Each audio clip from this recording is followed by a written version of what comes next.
श्री शिवाय नमस्तुभ्यम। आप सभी भक्तों को फाल्गुन मास के शुक्र प्रदोष की बहुत बहुत शुभकामनाएं। भगवान भोलेनाथ और माता पार्वती आपकी समस्त मनोकामनाओं को पूर्ण करें। प्रदोष का व्रत जो कि हर महीने में 2 बार आता है, भगवान भोलेनाथ को अत्यंत प्रिय है। वैसे तो किसी भी दिन प्रदोष का व्रत आता है बहुत महत्वपूर्ण होता है, लेकिन शुक्रवार को जब प्रदोष का व्रत आता है तो इसका महत्व कई गुना बढ़ जाता है। कारण ये है कि शुक्रवार माता लक्ष्मी का दिन है, भगवती का दिन है, शक्ति की आराधना करने का दिन है। उस दिन जब हम शिव की भी पूजा करते हैं तो शिव और शक्ति दोनों की संयुक्त कृपा हमें प्राप्त हो जाती है। और इसलिए शास्त्रों में कहा गया है कि शुक्र प्रदोष का व्रत धारण करने से सुख, समृद्धि और सौभाग्य का वरदान मिल जाता है। मन चाही कामना पूर्ण हो जाती है। भौतिक सुखों की कामना हो या फिर संतान प्राप्ति की कामना हो, सुख समृद्धि की कामना हो या फिर मन चाहे जीवन साथी की कामना हो, आर्थिक तंगी दूर करना चाहते हो या फिर कर्ज से छुटकारा पाना चाहते हो, अपार धन संपदा पाना चाहते हो या फिर अपने लिए लग्जरी लाइफ की कामना रखते हो, नाम, शोहरत और सौभाग्य की कामना शुक्र प्रदोष का व्रत धारण करने से आपको प्राप्त हो जाती है। और जो भक्त प्रदोष का व्रत नहीं कर पाते हैं वो अगर शाम के समय संध्या काल में यानी कि प्रदोष काल में भगवान शिव और शक्ति की आराधना करते हैं तो भी उनकी इच्छा जरूर पूरी होती है। तो भगवान भोलेनाथ की कृपा की प्राप्ति के लिए आपको शुक्र प्रदोष के दिन प्रदोष काल में शिव और शक्ति की आराधना जरूर करनी चाहिए। त्रयोदशी तिथि प्रारंभ हो रही है 22 मार्च को सुबह 4:44 पर और समाप्त होगी 23 मार्च को सुबह 7:17 पर। तो प्रदोष का व्रत हम शुक्रवार के दिन धारण कर रहे हैं। शुक्र प्रदोष का व्रत है और प्रदोषकालीन पूजा का शुभ मुहूर्त होगा 22 मार्च 2024 शुक्रवार को शाम 6 बजे से रात्रि 8:30 तक। इसी शुभ मुहूर्त में आपको भगवान भोलेनाथ की पूजा आराधना करनी है, मंत्रों का जप करना है। आप चाहे तो मंदिर जाकर पूजा कर सकते हैं, चाहे तो घर में पूजा कर सकते हैं। लेकिन अगर घर के आसपास कोई भी शिवालय हो, बिल्व का वृक्ष हो, तो वहां जाकर आपको दीपदान जरूर करना है। ठीक है, इतना जरूर कर लीजिएगा। आप व्रत करते हैं तो भी, व्रत नहीं करते हैं तो भी। और आज की वीडियो में समस्त कामनाओं को पूर्ण करने के लिए बहुत सारे उपाय मैंने शेयर किए हुए हैं, तो वीडियो को पूरा जरूर देखिएगा। और अब सुनते हैं शुक्र प्रदोष व्रत की कथा, फिर जानेंगे संपूर्ण पूजा विधि और उपाय। शुक्र प्रदोष व्रत की कथा। सूत जी बोले, प्राचीन काल की बात है, एक नगर में 3 मित्र रहा करते थे। तीनों में ही घनिष्ठ मित्रता थी। उसमें एक था राजा का बेटा, दूसरा ब्राह्मण का पुत्र था और तीसरा था सेठ का बेटा। राजकुमार और ब्राह्मण के पुत्र का विवाह हो चुका था। सेठ के पुत्र का विवाह के बाद अभी गौना नहीं हुआ था। एक दिन तीनों मित्र आपस में स्त्रियों की चर्चा कर रहे थे। ब्राह्मण पुत्र ने नारियों की प्रशंसा करते हुए कहा, नारीहीन घर भूतों का डेरा होता है। सेठ के पुत्र ने यह सुनकर अपनी पत्नी को घर लाने का विचार तुरंत ही किया। सेठ पुत्र अपने घर पर गया और अपने माता पिता को अपना निश्चय बताया कि वह अपनी पत्नी को घर लाना चाहता है तुरंत ही। माता पिता ने बेटे से कहा कि शुक्र देवता डूबे हुए हैं, इन दिनों बहू बेटियों को उनके घर से विदा करा कर लाना बिल्कुल भी शुभ नहीं होता। अतः शुक्र उदय होने के बाद तुम अपनी पत्नी को घर लाना। अब सेठ का पुत्र अपनी जिद से टस से मस नहीं हुआ और अपनी ससुराल जा पहुंचा। जब सास ससुर को उसके इरादे का पता चला तो उन्होंने उसको समझाने की बहुत कोशिशें की, किंतु वह नहीं माना। अतः उन्हें विवश होकर अपनी कन्या को विदा करना पड़ा। अब ससुराल से विदा होकर पति पत्नी नगर से बाहर निकले ही थे कि उनकी बैलगाड़ी का पहिया टूट गया और एक बैल की टांग टूट गई। पत्नी को भी काफी चोट आई। सेठ के पुत्र ने आगे चलने का प्रयत्न जारी रखा, तभी डाकुओं से भेंट हो गई और फिर डाकू सभी धन धान्य जो भी उसके पास था वो लूट कर ले गए। अब सेठ का पुत्र पत्नी सहित रोता पीटता अपने घर पहुंचा। जाते ही उसे सांप ने डस लिया। उसके पिता ने वैद्यों को बुलाया। उन्होंने देखने के बाद घोषणा की कि आपका पुत्र 3 दिन में ही मर जाएगा। उसी समय इस घटना का पता ब्राह्मण के पुत्र को लगा। उसने सेठ से कहा कि आप अपने लड़के को पत्नी सहित बहू के घर वापस भेज दो। यह सारी बाधाएं इस कारण से आई हैं कि आपका पुत्र शुक्र अस्त के समय में पत्नी को विदा करके लाया है। यदि वह वहां पहुंच जाएगा तो बच जाएगा। सेठ को ब्राह्मण पुत्र की बातें जच गई और अपनी पुत्रवधू और पुत्र को वापस लौटा दिया।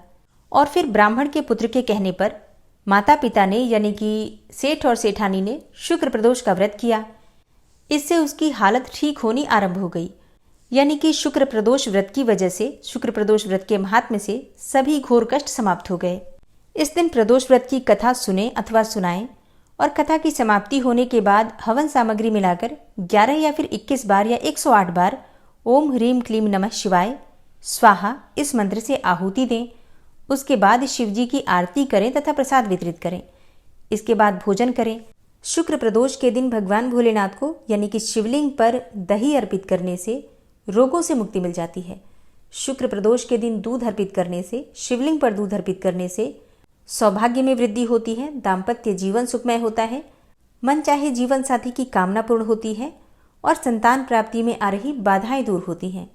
शुक्र प्रदोष के दिन शहद अर्पित करने से, शिवलिंग पर शहद अर्पित करने से धन में वृद्धि होती है, रूप और सौंदर्य बढ़ता है, आकर्षण में वृद्धि होती है, वाणी में मिठास आती है, किसी भी प्रकार की आर्थिक तंगी हो तो समाप्त हो जाती है। शुक्र प्रदोष के दिन शिवलिंग पर घी अर्पित करने से वंश की वृद्धि होती है। मतलब अगर संतान प्राप्ति में बाधाएं आ रही हैं, परिवार में संतान होती नहीं है, वंश की वृद्धि रुकी हुई है, तो ऐसे में शिवलिंग पर शुद्ध घी अर्पित करना चाहिए। गाय का शुद्ध घी अगर शिवलिंग पर अर्पित किया जाता है तो इससे वंश की वृद्धि होती है। अगली सामग्री है शक्कर। अगर शिवलिंग पर शुक्रवार के दिन शक्कर अर्पित किया जाता है, चीनी या मिश्री अर्पित की जाती है, तो इससे शुक्र ग्रह मजबूत होता है और शुक्र मजबूत होता है तो भौतिक सुखों की प्राप्ति होती है, धन समृद्धि की प्राप्ति होती है, नाम और शोहरत की प्राप्ति होती है, लग्जरी लाइफ की प्राप्ति होती है। विशेषकर माता लक्ष्मी प्रसन्न हो जाती हैं तो आर्थिक सुखों में वृद्धि होती है, कर्ज से भी मुक्ति मिल जाती है। तो आर्थिक सुखों की प्राप्ति के लिए ये सभी चीजें यानी कि पंचामृत, जो पांचों अमृत मैंने आपको बताए, दूध, दही, घी, शहद, शक्कर, इन पांचों चीजों को अलग अलग अर्पित कर सकते हैं, चाहे तो मिलाकर अर्पित कर सकते हैं, या अगर आपकी कोई विशेष मनोकामना हो तो जो भी सामग्री आपके मनोकामना के अनुसार हो वही सामग्री अर्पित कर सकते हैं। ठीक है, तो आप लोग ध्यान रखिए, आप किस मनोकामना के लिए प्रदोष व्रत की पूजा कर रहे हैं वही सामग्री आप चाहे तो अर्पित कर सकते हैं। मतलब उसी से भगवान शिव का अभिषेक कर सकते हैं। शुक्र प्रदोष के दिन शिवलिंग पर सफेद पुष्प अर्पित करने से मन वांछित कामना पूर्ण हो जाती है। मतलब जिस भी मनोकामना के लिए आप पूजा कर रहे हैं आपकी वो मनोकामना पूर्ण होती है। इसके अलावा सुख, शांति और समृद्धि की प्राप्ति होती है। तो प्रदोष व्रत के दिन प्रातःकाल जल्दी उठकर नित्य कर्मों से निवृत्त होकर आपको स्नान करना है। स्नान करने के बाद पहले अपने घर में पूजा कर लीजिए, व्रत का संकल्प ले लीजिए। इसके बाद अगर आप चाहें तो मंदिर भी जाकर पूजा कर सकते हैं, नहीं तो शाम के समय आप मंदिर जा सकते हैं। मतलब अगर आप सुबह नहीं भी जा पाते हैं तो शाम को मंदिर जरूर जाना चाहिए। जो भक्त व्रत धारण करते हैं व्रत का संकल्प ले लीजिए। व्रत नहीं कर रहे हैं तो सिर्फ पूजा का भी संकल्प ले सकते हैं। प्रदोषकालीन पूजा आप अगर किसी विशेष मनोकामना से करते हैं तो संकल्प लेकर पूजा करें, बहुत जल्दी आपकी कामना पूर्ण हो जाती है। कम से कम 11 या फिर 5 प्रदोष का संकल्प लेना चाहिए। इससे ज़्यादा का भी संकल्प ले सकते हैं, या फिर आप चाहें तो कह सकते हैं कि जब तक आपकी कामना पूरी नहीं होगी तब तक आप प्रत्येक प्रदोष को भगवान शिव की प्रदोष काल में पूजा करेंगे। तो बिना व्रत किए भी पूजा कर सकते हैं। ध्यान सिर्फ आपको इतना रखना है कि आप अपना भोजन सात्विक रखिए। मतलब लहसुन प्याज छोड़कर शुद्ध सात्विक भोजन लीजिए। फिर शाम को स्नान करके और आप शिव मंदिर में जाकर या फिर घर में भी शिवलिंग की पूजा आराधना कर सकते हैं। भगवान भोलेनाथ की पूजा की सामग्री आप सभी जानते हैं, भांग, धतूरा, बिल्वपत्र, अक्षत पुष्प इत्यादि। सफेद पुष्प विशेषकर भगवान शिव को प्रिय है। माता पार्वती को लाल पुष्प चाहिए। सुहाग की सामग्री भी आप चाहें तो चढ़ा सकते हैं। इसके अलावा माता को सिंदूर अवश्य अर्पित करना चाहिए, विशेषकर सुहागिन महिलाओं को। इससे आपको अखंड सौभाग्य की भी प्राप्ति होती है और मधुर दाम्पत्य जीवन भी आपको प्राप्त होता है। तो प्रदोष व्रत के दिन विशेषकर प्रदोष काल में हम जो भी चीजें माँ को अर्पित करते हैं, भगवान शिव को अर्पित करते हैं, उसका कई गुना होकर सुख हमें प्राप्त होता है।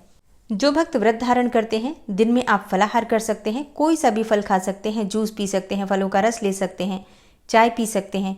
मतलब फलाहार और जलाहार के द्वारा आप व्रत धारण कर सकते हैं। अच्छा, कई भक्त हैं जो कि निर्जल भी ये व्रत धारण करते हैं। तो देखिए, ये आपकी अपनी शारीरिक क्षमता पर निर्भर करता है। अगर आप निर्जल व्रत नहीं रह पाते हैं तो बिल्कुल आप फलाहार के द्वारा या फिर जलाहार के द्वारा व्रत कर सकते हैं। शाम के समय प्रदोष काल में फिर से स्नान करके और साफ स्वच्छ वस्त्र धारण करके आपको पूजा आराधना करनी है। शाम की पूजा करते समय भगवान शिव के मंत्रों का जप कीजिए। शिव चालीसा का पाठ कर सकते हैं, शिव सहस्त्रनाम का पाठ कर सकते हैं, चाहे तो महामृत्युंजय मंत्र का जप कर सकते हैं। ये पूरी तरह से आपकी अपनी इच्छा पर निर्भर करता है। आप किसी भी मंत्र का, किसी भी स्तोत्र का पाठ कर सकते हैं। आपको लाभ उतना ही होता है, बस श्रद्धा भाव से आपको जपना चाहिए। पंचाक्षर मंत्र नमः शिवाय सर्वोत्तम है। इसी मंत्र से भगवान शिव की आराधना भी कर सकते हैं। पूरे दिन में इसको मानसिक रूप से जितना अधिक हो सके जप करना चाहिए। शाम की पूजा करते समय प्रदोष व्रत की कथा पढ़नी चाहिए अथवा सुननी चाहिए। और फिर शाम की पूजा करने के बाद आप चाहें तो अपना व्रत खोल सकते हैं या फिर अगले दिन भी आप चाहें तो अपना व्रत खोल सकते हैं। बहुत से भक्त हैं जो कि प्रदोष व्रत के दिन ही व्रत खोल लेते हैं और कई भक्त हैं जो कि अगले दिन व्रत खोलते हैं। तो जिस भी प्रकार से आपने अपना व्रत प्रारंभ किया है उसी प्रकार से आपको हर बार व्रत करना चाहिए। तो दोस्तों ये है आज की वीडियो। उम्मीद करती हूँ आपके लिए उपयोगी होगी। वीडियो अच्छी लगी हो तो लाइक कीजिए, शेयर कीजिए। चैनल पर पहली बार आए हैं तो सब्सक्राइब करके बेल आइकन को जरूर प्रेस कर लीजिए। इससे ये होगा कि इस चैनल पर जो भी नई वीडियो अपलोड होंगी उनकी नोटिफिकेशन आपको सही समय पर प्राप्त होगी। मिलती हूँ मैं आपसे अगली वीडियो में, तब तक के लिए जय श्री राधे।